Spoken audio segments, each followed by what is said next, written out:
Yan mga guys, meron po tayong gagawin yung ano, kung alam niyo po kung napapanood niyo po ito sa YouTube, yung pwede natin gawin para makatipid.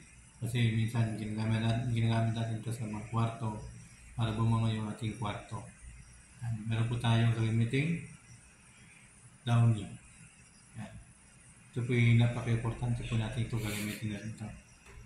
Siyempre meron tayong gagamiting iodized salt at meron tayong gagamiting suka kasi kailangan ng mga kaya buksan natin itong atin kasi medyo mahirap ito.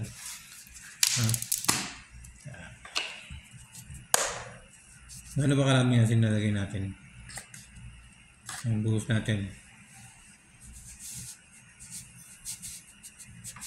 Yan. Ano ba ito? Bukan natin yan. Tapos lagyan natin ng suka. Ng suka.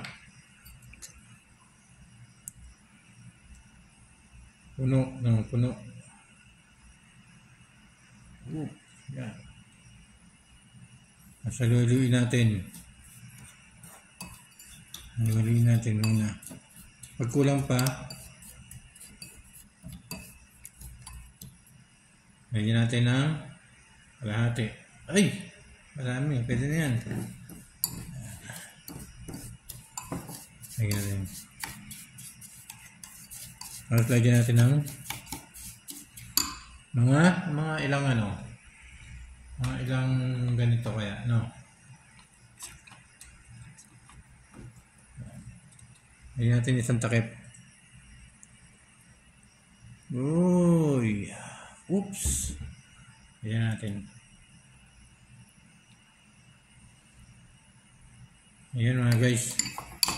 Ito yung ginagamit sa kwarto. Pero pwede mong lagyan to ng mga kaibigan. Pwede natin lagyan ng Alam niyo yung pampabango sa yung pampabango nilalagay sa niluluto. Yan. Yung mga maliliit na parang dahon. Yung star. Maganda po yun nilagay rito.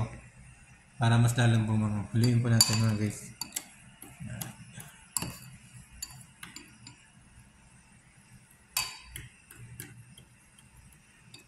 Ayan mga guys. Natin.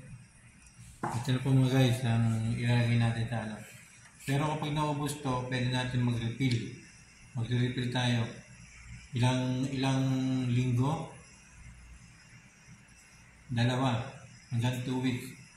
Pag bumabot na ng 2 weeks, mag-refill po tayo ng downy at saka asin.